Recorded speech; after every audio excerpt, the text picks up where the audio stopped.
Boa tarde, agora 12:02. Começa o Rede Notícia, produzido pela equipe de jornalismo da Rede Catedral de Comunicação Católica, que você acompanha de segunda a sexta pela TV Horizonte, canal 30, Rádio América, na Sintonia FM 107,1 e também pela Rádio Cultura AM 830. E sua companhia é muito importante para o Rede Notícia. Eu sou Júnior Brasil. E eu sou Nicele Fonseca, é um prazer estar na sua companhia nesta segunda-feira, começar a semana bem informado com o Rede Notícia, que é um jornal dinâmico, rápido e informativo, feito especialmente para você. Belo Horizonte tem alerta de pancadas de chuva com previsão de céu parcialmente nublado a nublado, com raios, trovoadas isoladas e ventos de até 50 quilômetros até 8 da manhã dessa terça. Mínima de 18,4 graus e a máxima prevista de 29. A umidade relativa do ar está em 45%. E para começar bem aqui o jornal, vamos falar de uma data especial. Hoje, 14 de abril, é comemorado o Dia Mundial do Café. E para nós, né, mineiros, essa data tem um gostinho ainda mais especial. Até porque, né, gente, um cafezinho faz parte da nossa cultura, da nossa rotina e das boas conversas também.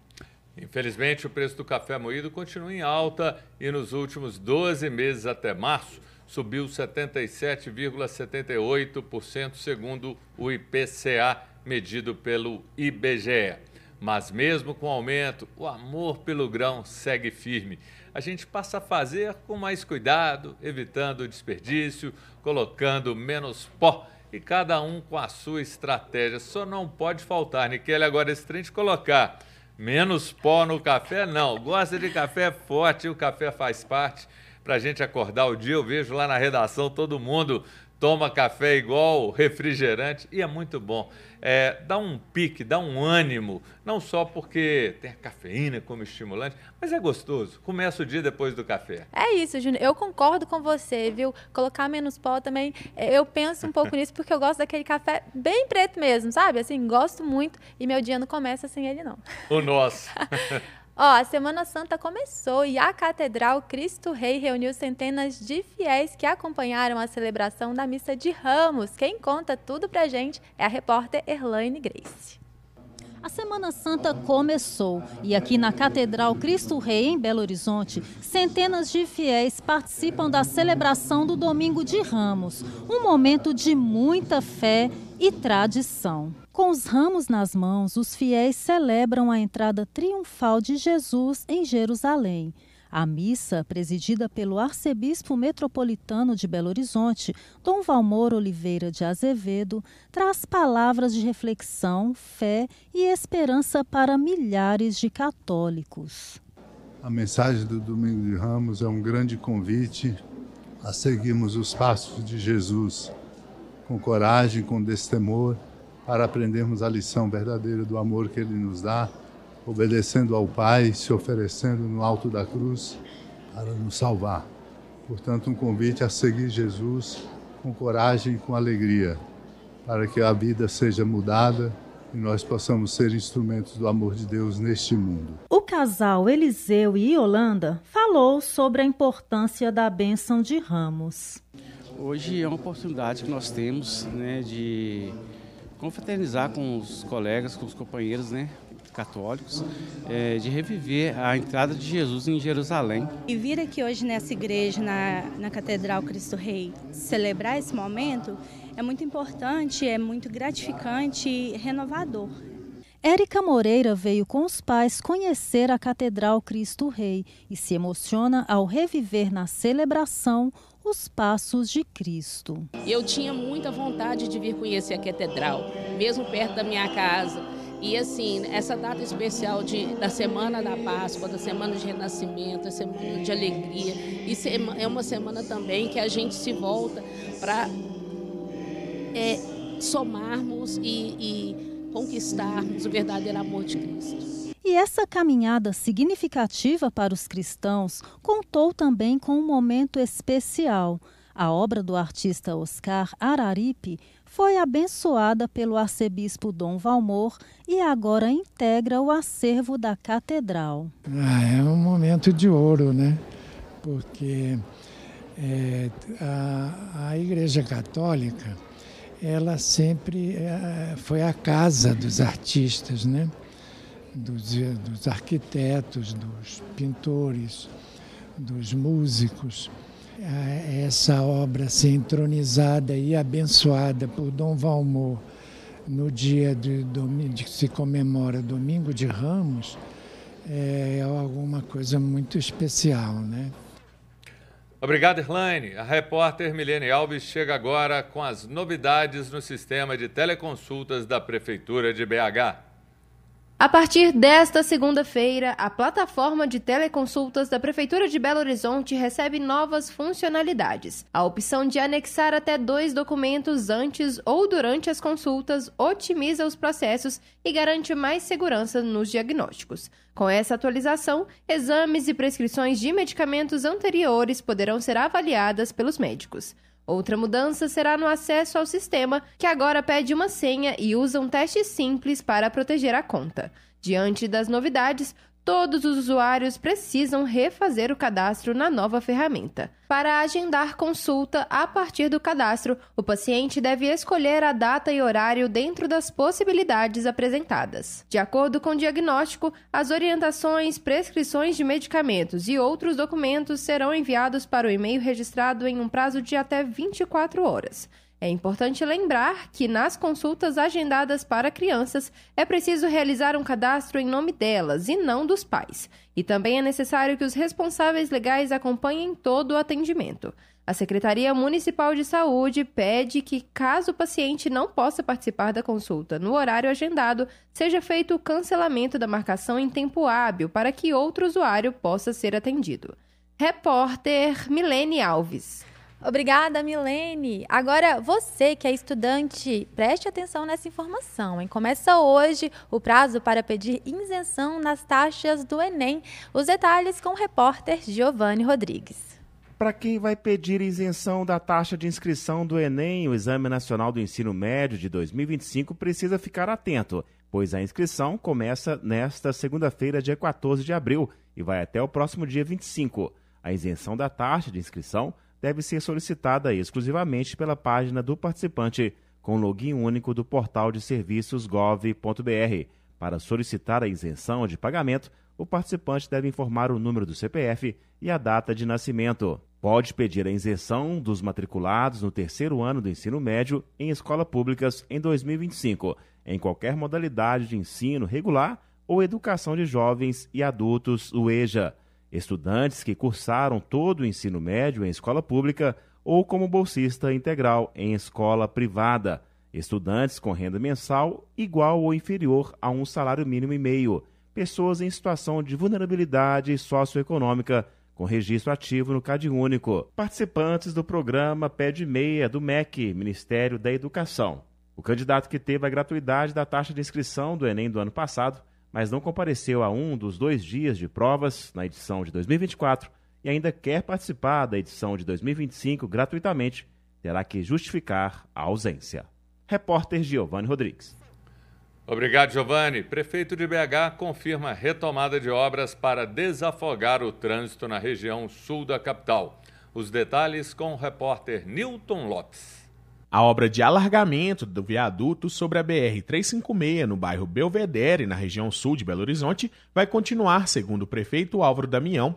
O projeto, que pretende desafogar o trânsito em toda aquela região com a construção da terceira faixa no viaduto no sentido bairro-centro da capital, foi temporariamente suspenso a pedido de moradores da região que questionam o corte de 200 árvores para a realização do projeto. Neste domingo, dia 13, Damião se reuniu com a Associação de Moradores do bairro Belvedere, visitou o local e descartou a possibilidade de suspender a obra. O prefeito garantiu que vai reflorestar o bairro com outras 800 árvores. Durante o encontro com a comunidade, Álvaro Damião recebeu um documento com mais de 7.000 assinaturas favoráveis às obras na região. Repórter Nilton Lopes. Obrigada, Nilton. Prefeitura de Belo Horizonte amplia vacinação contra a gripe. As informações com a repórter Letícia Bessa. todo o público prioritário para vacina contra a gripe já pode se imunizar contra a doença na capital a partir desta segunda-feira. Essa nova convocação inclui professores, pessoas com deficiência permanente, pessoas com doenças crônicas e outras condições clínicas especiais, trabalhadores do transporte coletivo, caminhoneiros, trabalhadores dos Correios, profissionais das Forças Armadas, de Segurança e Salvamento, povos indígenas e quilombolas. A ampliação do público-alvo é graças à chegada de mais 220 mil doses da vacina contra a gripe. Também continuam sendo vacinadas crianças de 6 meses a menores de 6 anos de idade, trabalhadores da saúde, idosos, gestantes e mulheres no pós-parto. A Secretaria Municipal de Saúde de Belo Horizonte garante que a vacina é segura e previne contra 3 tipos de vírus: H1N1, H3N2 e influenza B. As doses para os grupos convocados são encontradas em todos os centros de saúde da capital, no Serviço de Atenção à Saúde do Viajante e em alguns pontos extras. A lista com endereços e horários de funcionamento estão no site pbh.gov.br. Repórter Letícia Bessa. Obrigado, Letícia. Um grave acidente deixou 5 pessoas da mesma família mortas na tarde de ontem em Monte Alegre de Minas, no Triângulo Mineiro. Segundo a Polícia Rodoviária Federal, o carro de passeio bateu na traseira de um caminhão na BR-365, à altura do quilômetro 692. Os 5 ocupantes do automóvel morreram com o impacto da colisão. Uma mulher de 43 anos, um homem de 35 anos, as filhas gêmeas do casal de 9 anos e uma mulher de 31 anos faleceram no local. O veículo tinha placa de Goiânia, em Goiás, estava parado e o motorista do caminhão verificava a calibragem dos pneus quando tudo aconteceu. Ele mesmo acionou o socorro e agora o caso será investigado. Foi sepultado ontem em Contagem, na Grande BH, o corpo da jovem Rafaela Vitória Oliveira Moura, de 14 anos, que morreu após ficar 24 dias internada em estado grave, após ser arrastada por uma enxurrada e se afogar no último dia 24 de março. Rafaela estava acompanhada da prima de 15 anos e elas estavam em um ponto de ônibus de onde iriam embarcar em uma van escolar, quando foram surpreendidas pela força da água. Elas tentaram atravessar a rua alagada, mas foram arrastadas. A prima de Rafaela conseguiu se segurar em um muro e pedir ajuda. A jovem foi socorrida e levada para a UPA Diamante e depois para o Hospital João 23, onde veio a falecer. Servidores estaduais da saúde programam para amanhã um novo protesto em frente ao Hospital Maria Amélia Lins, em BH. Eles receberam com revolta a decisão judicial de permitir o funcionamento terceirizado da unidade, como pretendia o governo do estado. Na sentença, o desembargador do Tribunal de Justiça, Wilson Benevides, afirma que a liminar anterior poderia causar graves prejuízos à população pela não realização de cirurgias eletivas. O magistrado também defendeu a autonomia do Estado para definir as políticas para a área da saúde. A terceirização do Amélia Lins foi suspensa no dia 1º de abril, também por decisão da Justiça, porque a concessão ao consórcio intermunicipal do Médio Paraopeba não passou pela avaliação do Tribunal de Contas do Estado. No próximo bloco, Cruzeiro e Atlético empatam pelo Brasileiro e Semana Santa vai movimentar o turismo religioso em Minas. 12:16.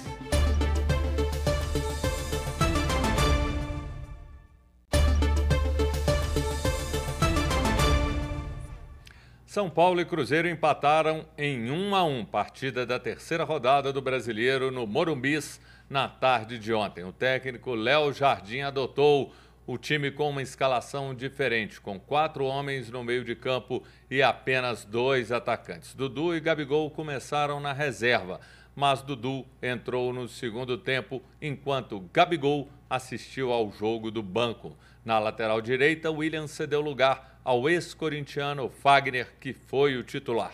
O Cruzeiro conseguiu apresentar um futebol melhor, mais equilibrado e com mais vontade por parte dos jogadores. O jogo foi disputado e os gols no segundo tempo. Aos 6 minutos, Ferreirinha fez São Paulo 1-0 e Caio Jorge empatou para o Cruzeiro aos 19. Com o resultado, o Cruzeiro fica na 12ª posição. O Atlético empatou com Vitória em 2-2 no Mineirão num jogo movimentado na noite de domingo. O Galo foi melhor no primeiro tempo e na segunda parte o jogo foi mais equilibrado. O time não aproveitou as mais de 30 finalizações criadas durante todo o tempo e cometeu algumas falhas durante o jogo. Os gols foram na etapa complementar. Aos 2 minutos, o Vitória abriu o marcador, mas o empate do Atlético veio com Fausto Vera aos 12 minutos. O time baiano voltou a ficar na frente do marcador com Mateuzinho aos 19. E, de novo, o Galo empatou, desta vez com Igor Gomes, perto do fim do confronto, aos 41 minutos. O público foi de 23.234 e uma pessoa, renda de R$ 603.066,13. O time alvinegro ainda não venceu no Brasileiro e ocupa a 16ª colocação. O lateral Arana foi baixa, vai ser avaliado hoje e deve desfalcar o time nos próximos jogos. Foi liberado o homem suspeito de incitar uma confusão entre torcidas de Atlético e Vitória antes do jogo. O conflito aconteceu nos arredores do Mineirão. Torcedores atleticanos dispararam foguetes contra a torcida baiana e militares presentes no momento da confusão utilizaram balas de borracha e granadas de efeito moral para dispersar o grupo. Ninguém se feriu. Os mineiros não se deram bem pela Série B do Brasileiro nesse domingo. Na segunda rodada da competição, o América foi a Belém do Pará no estádio Mangueirão, não jogou bem e perdeu por 2-0 para o Remo. Os gols foram marcados pelo ex-cruzeirense Pedro Rocha. O primeiro aos 12 da etapa inicial e o segundo com 2 minutos do fim do jogo. A derrota deixou o América na 11ª posição. O Atlético perdeu por 2-1 para o CRB na Arena Independência. O time de São João do Rei abriu o marcador aos 29 do primeiro tempo, mas não segurou a vantagem. No segundo tempo, o CRB fez aos 7 minutos e, perto do fim do jogo, o gol da vitória veio aos 46 minutos. Com a derrota, o Atlético é o lanterna da competição e pela Série C, o Tombense empatou em 0-0 com o Retrô na Arena Pernambuco nesse domingo. A partir de 13h, aqui na TV Horizonte, você acompanha mais notícias do futebol no Bola da Rede, aquele convite que não pode faltar. Programa de Turismo Religioso do Governo de Minas tem programação intensa na Semana Santa. O repórter Newton Lopes tem as informações. Centenas de municípios mineiros prepararam eventos para celebrar a fé, a cultura e a tradição religiosa da Semana Santa, o que deve atrair milhares de visitantes para acompanhar as procissões, representações e demais rituais que fazem do estado uma das principais atrações turísticas desta época do ano. Em Belo Horizonte, o coral lírico da Orquestra Sinfônica de Minas Gerais vai se apresentar às 20h no Grande Teatro Semig, Palácio das Artes, amanhã e quarta-feira. No dia 18, sexta-feira da Paixão, às 19h, cerca de 60 atores vão encenar a Via Sacra, a partir da Praça da Liberdade até a Igreja de Nossa Senhora de Lourdes, para relembrar os últimos momentos de Jesus antes da crucificação. No sábado de Aleluia, haverá espetáculo musical inspirado na história de Lázaro na Praça da Liberdade, a partir das 18h. E à noite, em Belo Horizonte e em várias cidades do interior do estado, os fiéis vão confeccionar os tapetes feitos com serragem por onde vão passar as procissões da ressurreição no domingo de Páscoa. A programação completa de todas as cidades está no site minasgerais.com.br. Repórter Newton Lopes. Obrigado, Newton. A equipe médica que operou o ex-presidente Jair Bolsonaro neste fim de semana informou agora de manhã os detalhes da cirurgia. Segundo os médicos, o procedimento foi um dos mais complexos já realizados pelo ex-presidente. Foram 12 horas de cirurgia, tempo considerável, previsível para esse tipo de intervenção. A equipe teve que desfazer várias aderências abdominais que provocam uma obstrução intestinal. As próximas horas serão importantes para saber se há risco de infecções e tromboses. Superada essa fase, o pós-operatório será delicado e prolongado, sem previsão de alta. Neste momento, Bolsonaro está acordado e consciente. Segundo os médicos, a cirurgia desse fim de semana foi a 7ª desde o episódio da facada em 2018. Ministra de Ciência e Tecnologia vem lançar programa do governo federal em Minas. As informações com o repórter Giovanni Rodrigues, que está ao vivo com a gente. Muito boa tarde, Júnior Brasil, Niquele, boa tarde a todos. Esteve presente hoje na Prefeitura de Belo Horizonte a ministra Luciane Santos e equipe técnica do Ministério de Ciência e Tecnologia, também o secretário de Governo Guilherme Daltro e a ex-deputada Jo Moraes.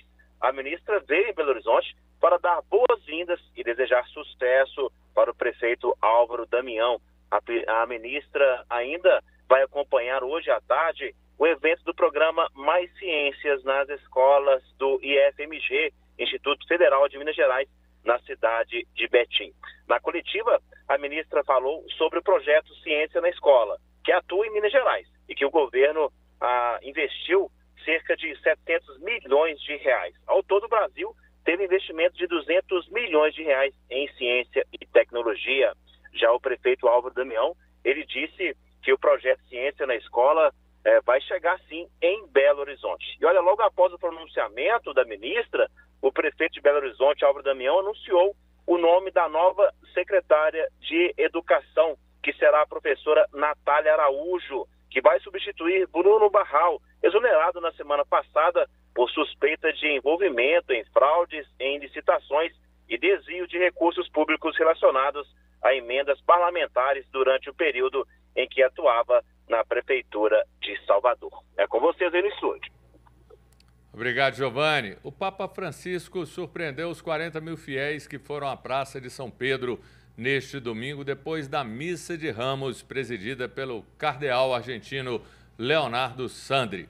O Santo Padre fez uma aparição pública de cerca de 10 minutos numa cadeira de rodas. O Papa cumprimentou os fiéis junto a um cordão de isolamento, depois de desejar a todos uma boa Semana Santa pelo sistema de som do Vaticano.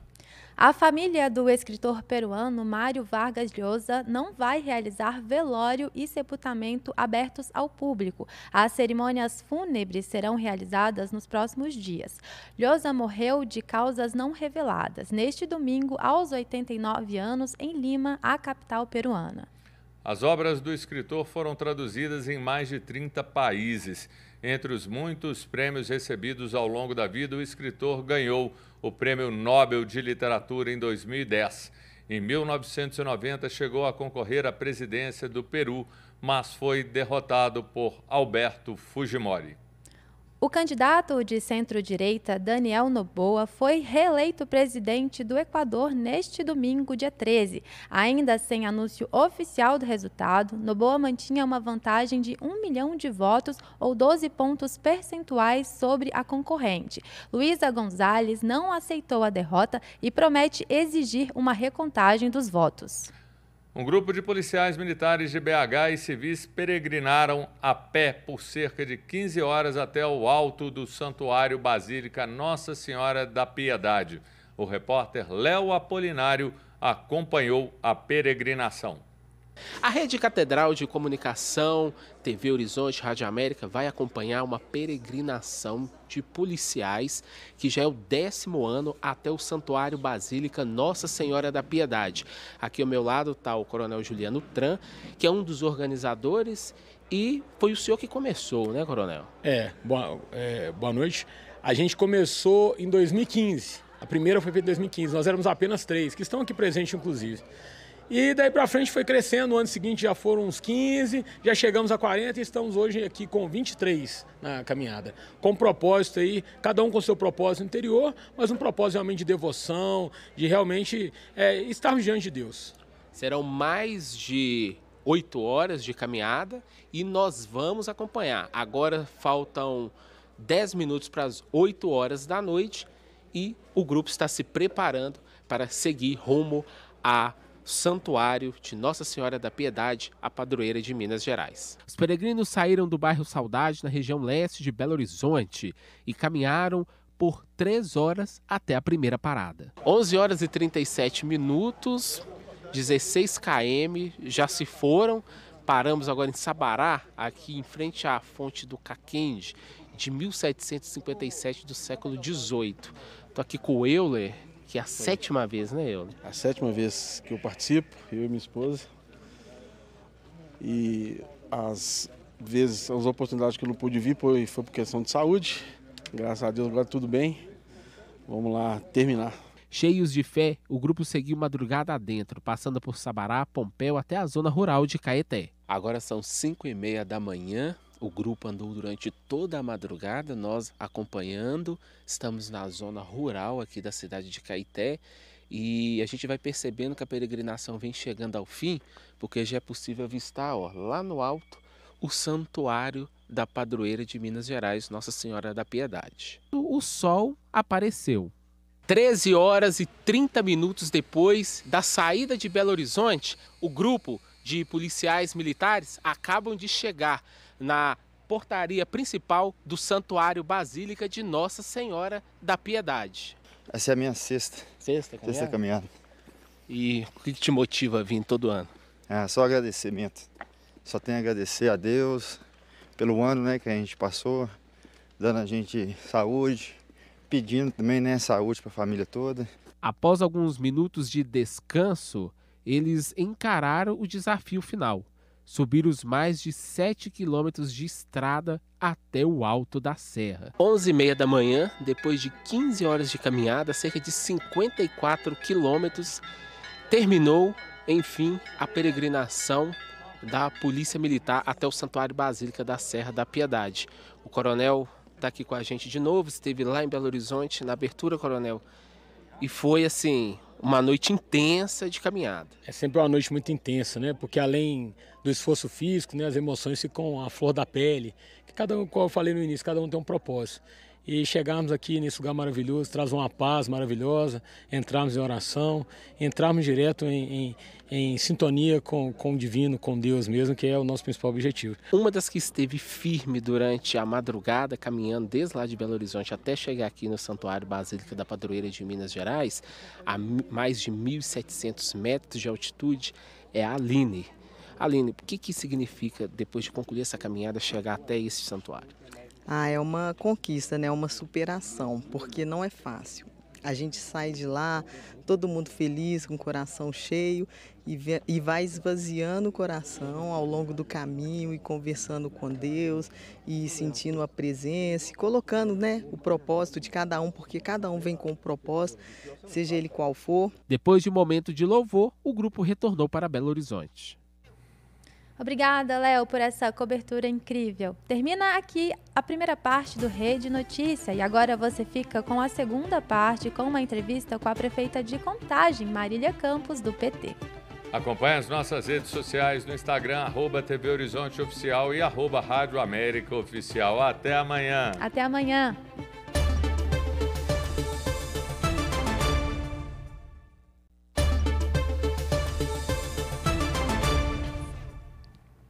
Olá, boa tarde para você. Este é o Rede Notícia Entrevista, momento de pensarmos e debatermos os assuntos que são destaque em Minas, no Brasil e no mundo. Tudo isso de forma séria, mas também leve e descontraída. Saudamos a você que nos acompanha pelos meios de comunicação que compõem a Rede Catedral de Comunicação Católica, TV Horizonte, Canal 30, Rádios América, FM 107,1 e Cultura AM 830. E também a quem nos ouve e assiste pelo canal TV Horizonte no YouTube. Ótima semana para você, João Eduardo Santana. Juliana Lima, boa tarde. Agora 12h37. Nós vamos continuar hoje a série de entrevistas com os prefeitos da região metropolitana de Belo Horizonte que completaram na semana passada os seus 100 primeiros dias de governança. Nós recebemos na sexta-feira o prefeito de Santa Luzia, Paulo Bigodinho do Avante. Hoje, com muita alegria, nós vamos conversar com a prefeita reeleita de Contagem, Marília Campos, do PT. Marília, boa tarde, bem-vinda.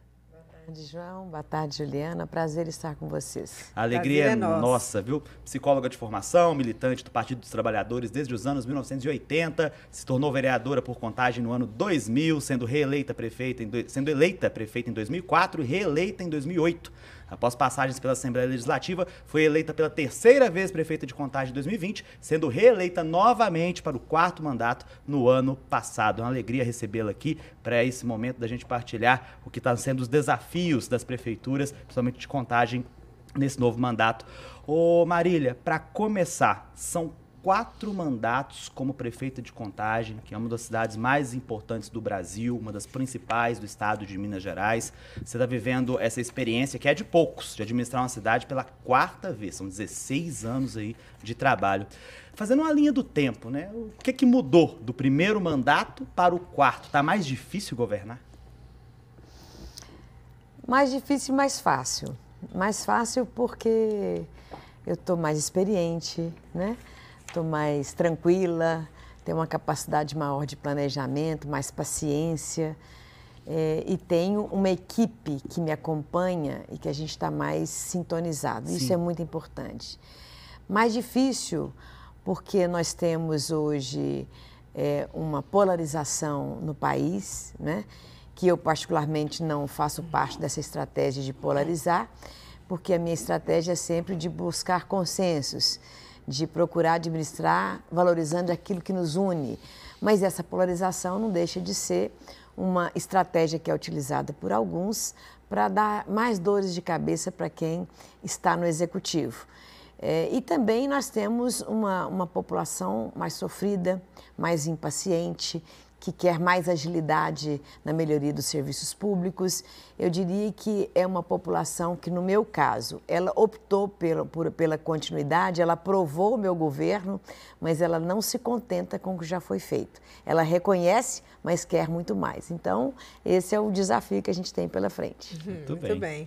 Prefeito, vamos falar de Rodoanel. É notável que o governo de Minas está fazendo o que pode para que essa obra aconteça, não é mesmo? Mas a gente sabe que houveram divergências de Contagem, de Betim. No caso de Betim, por exemplo, que o traçado do Rodoanel corta praticamente a cidade inteira. No caso de Contagem, porque vai interferir numa importante reserva ambiental. O que a gente pode falar sobre o Rodoanel? Vai ser possível levar tudo isso aí no diálogo ou vai ficar por conta de decisão judicial mesmo? Eu diria que o governo do estado, ele faz acontecer, mas faz de uma forma equivocada. Por quê?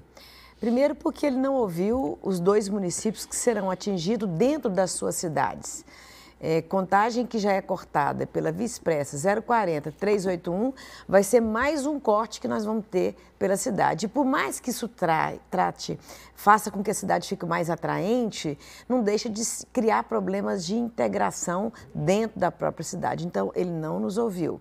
Não nos ouviu também porque nós colocamos uma argumentação que era importante, porque aonde ele corta o Rodoanel, ele corta numa área de preservação ambiental, que trará possivelmente grandes problemas ambientais, inclusive com possibilidade de secar água na cidade. Então, o governo faz as coisas acontecerem, mas não ouve as 2 principais cidades atingidas, Betim e Contagem. Por isso é que a gente luta muito para que a proposta de traçado que a gente apresentou para o governo do estado, que ele se posicione em relação a ela. E o governo do estado continua também agindo errado, porque pela legislação da OIT, pela Convenção 69 da OIT, ele teria que ter ouvido para o processo de licenciamento a comunidade quilombola, que também é atingida pelo Rodoanel. Não ouviu, enrolou e, na minha opinião, agiu de má fé. Então, enrolou essa comunidade e agora o que a gente conseguiu na Justiça, Ministério Público Federal, que a cidade seja ouvida e, particularmente, a comunidade seja ouvida para conduzir o processo de licenciamento. Prefeita, agora 12h42, para você que está chegando agora, nós estamos ouvindo hoje a prefeita de Contagem, Marília Campos, do PT. Nós vamos sair de uma polêmica para entrar em outra, porque você sabe Só que polêmica? Porque é assim que as coisas funcionam. Quero falar de Lagoa da Pampulha. A gente sempre aborda esse assunto, eu já tive a oportunidade de conversar com você em outros momentos sobre isso, mas eu particularmente não consigo ver uma solução aparente para isso. A gente sabe que parte do esgoto da cidade de Contagem é lançado na Lagoa, isso é um problema de muitos e muitos anos, né? Já foi alvo de várias reclamações, várias tratativas entre a Prefeitura de Belo Horizonte, Governo do Estado, Prefeitura de Contagem e outros órgãos.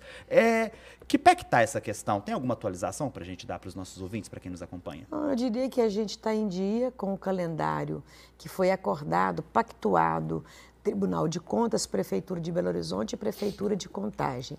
As intervenções da Copasa estão sendo executadas, que é a expansão de rede de esgoto, a condução do esgoto para a área de tratamento, né?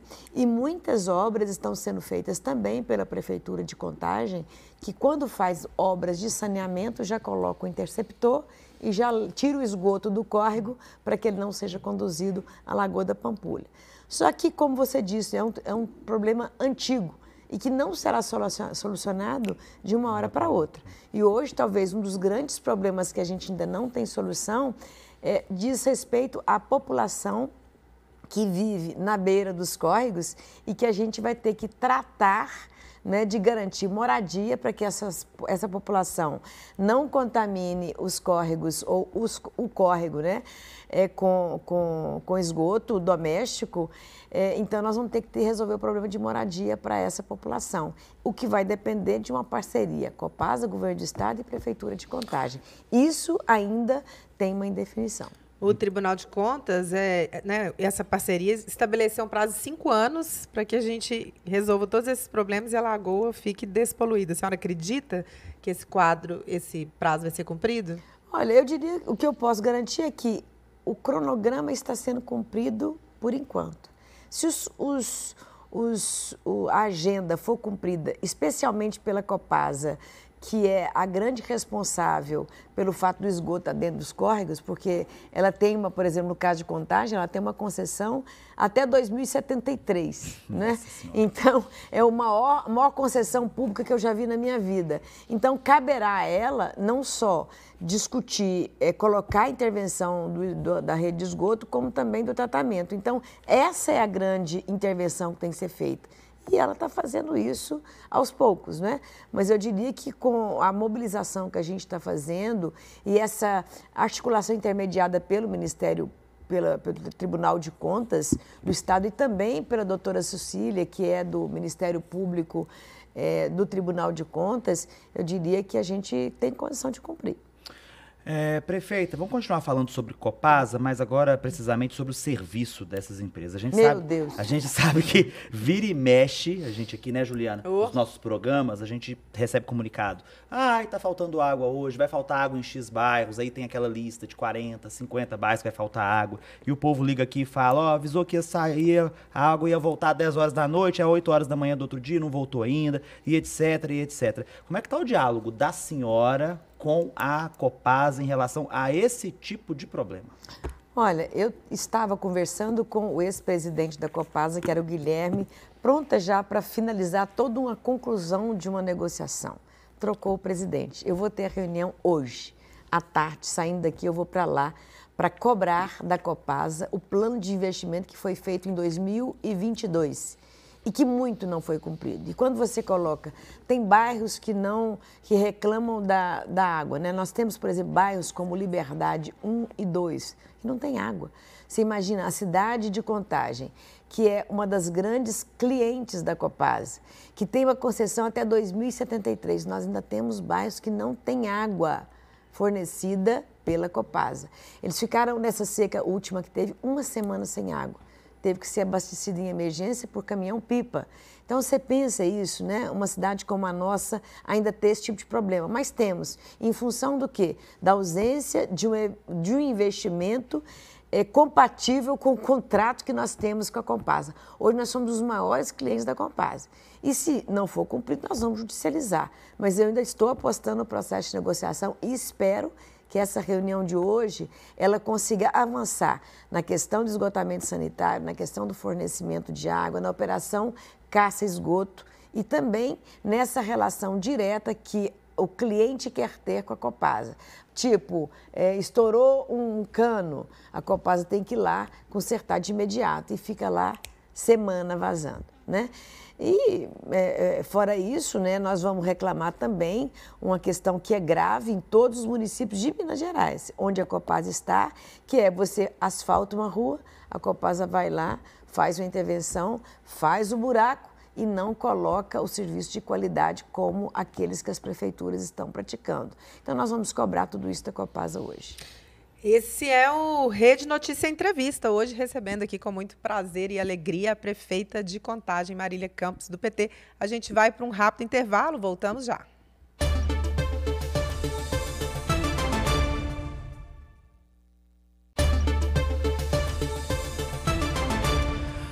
Agora, 12h51, Rede Notícia Entrevista, ao vivo pelas emissoras da Rede Catedral de Comunicação Católica, ouvindo hoje a prefeita de Contagem, Marília Campos, do PT. Ô Marília, BRT e mobilidade em Contagem. Como é que tá aquela questão lá da Avenida João César de Oliveira, o BRT, as obras? O pessoal tá querendo saber quando fica pronto.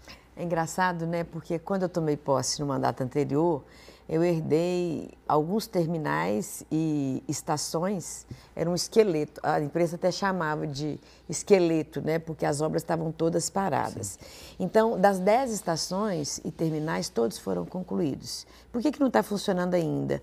Porque o sistema só funciona quando todas as intervenções de obras estiverem prontas. Nós iniciamos já o terminal da sede, ali perto do viaduto Beatriz, e já demos ordem de serviço para iniciar o terminal do Darcy Ribeiro, lá na região de Nova Contagem. A previsão que nós estamos trabalhando é que em 2026, segundo semestre, comece a funcionar o nosso sistema de mobilidade, que, aliás, será um grande desafio, porque ele foi feito não apenas para os ônibus municipais, e sim também para os ônibus metropolitanos. Lembrando que os ônibus metropolitanos são 70% da nossa rede do sistema. Então, nós vamos o que com esse sistema de mobilidade? Nós vamos integrar o municipal com o metropolitano. Eu acredito que vai melhorar muito a mobilidade do cidadão metropolitano, inclusive de Contagem. Por quê? Nós vamos ter um sistema integrado, mais ágil e mais barato. Mas nós temos que trabalhar muito e eu monitoro isso cotidianamente. Ô Marília, quando você venceu as eleições, você dizia que esse mandato, a sua prioridade era infraestrutura, concluir obras. Isso. Agora, com 2 anos e pouco de mandato, como é que está isso? Está avançando do jeito que você esperava? Está bem na fase inicial, né? Mas eu estou continuando com as obras de mobilidade dentro do prazo que eu estipulei. As obras de macrodrenagem contra as enchentes também estão avançando. Inclusive, eu estou disputando mais obras no PAC agora do governo federal para a gente acabar ali com o problema, por exemplo, da SAMAG, que enche de água todas as chuvas, né? Então, as obras do asfalto novo, que a gente não só está concluindo, mas eu quero iniciar novos programas. E o novo desafio que foi colocado para esse mandato é a gente ter intervenções mais cotidianas nas nossas vilas, favelas e bairros periféricos. Nós temos hoje 106 vilas e favelas em Contagem. E são problemas que são, muitas das vezes, invisíveis. Só quem mora lá é que sabe como vive, né? Então, nós estamos agora com um processo de participação popular intenso para ter intervenções cotidianas para garantir a melhoria da qualidade. Então, eu continuo obras e inicio programas novos.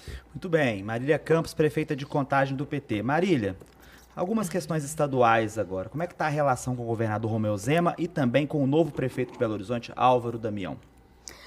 Com o governo Zema, às vezes a gente trabalha com consenso. Por exemplo, eu estarei indo para Brasília amanhã, junto com o governo do estado, porque nós estamos juntos na luta pela expansão de mais uma estação do metrô em Contagem. E isso depende de uma negociação com o governo Lula. Então, nós estamos juntos nessa luta. Como estamos juntos também com o governo Zema em várias obras de macrodrenagem. Por exemplo, as bacias que estão sendo feitas ali na região da cidade industrial estão sendo feitas com recursos que o governo do estado nos enviou e a prefeitura de Contagem executa. Mas nós estamos separados nós e o governo Zema quando se trata de Rodoanel, porque aí eu acho que ele impõe um sacrifício para a Contagem que a gente não merece, né? Então a gente está separado nessa luta. Prefeita, já que falamos de governo de Minas, vamos falar agora sobre o cenário federal. Como é que estão as suas conversas com o presidente Lula? Se por acaso ele te convidasse para um ministério, a senhora aceitaria? Deixaria a prefeitura de Contagem? Eu não, eu vou para a prefeitura, eu vou de prefeita até o último dia do meu mandato, né? E com o governo Lula, a relação melhorou muito na educação, na saúde. Estou tentando agora uma nova empreitada para melhorar ainda mais a saúde em Contagem, mas não vou ainda revelar, deixa eu revelar quando a gente conseguir, né? Nas obras de macrodrenagem também, a gente tem sido bem contemplado em obras de infraestrutura e na saúde e na educação. Marília, a gente já está quase terminando essa nossa conversa, já te agradecendo pela presença aqui. Eu me recordo que uma vez, há uns tempos atrás, eu lhe entrevistei junto com o colega Orion Teixeira, que já esteve aqui, inclusive.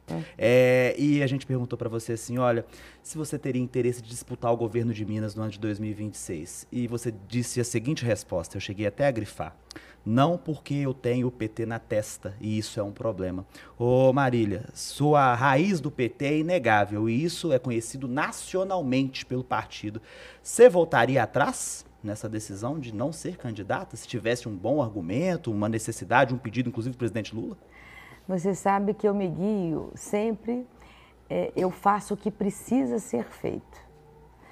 E dentro dessa discussão do precisa, né, aquilo que é possível também, né? Eu me interesso por Minas Gerais, sim, eu defendo várias pautas que são de Minas e que trazem boas repercussões para a Contagem. Mas eu sustento essa mesma tese. O fato de eu ser do PT me coloca um limitador muito grande. Por isso é que eu acho que a gente tem que lutar, em primeiro lugar, para ser alguém que tenha uma rejeição menor do ponto de vista partidário para que a gente tenha uma vitória para o povo de Minas Gerais. Somente por essa razão eu não aceitaria nem mesmo uma sugestão do presidente Lula, porque eu acho que eu não seria vitoriosa numa disputa eleitoral. Eu tenho capacidade, gostaria de me dedicar a essa causa que é fazer com que Minas seja um estado melhor, mas eu acho que o meu limitador é o partido. Chegamos ao final, infelizmente, deste Rede Notícia Entrevista. Agradecer muito a presença da prefeita de Contagem, Marília Campos. Prefeita, muito obrigada, volte sempre. Eu que agradeço, um abraço aí para o meu povo de Contagem. Beijo. Muito obrigado a você que esteve conosco até agora. Para o ouvinte da Rádio América, você fica com o programa Vatican News. Para você, telespectador da TV Horizonte, você segue com Bola na Rede, o melhor do esporte com Júnior Brasil. Um abraço, Juliana, até amanhã. Um abraço, João, até amanhã. Até amanhã, pessoal. Deus nos guarde nessa Semana Santa.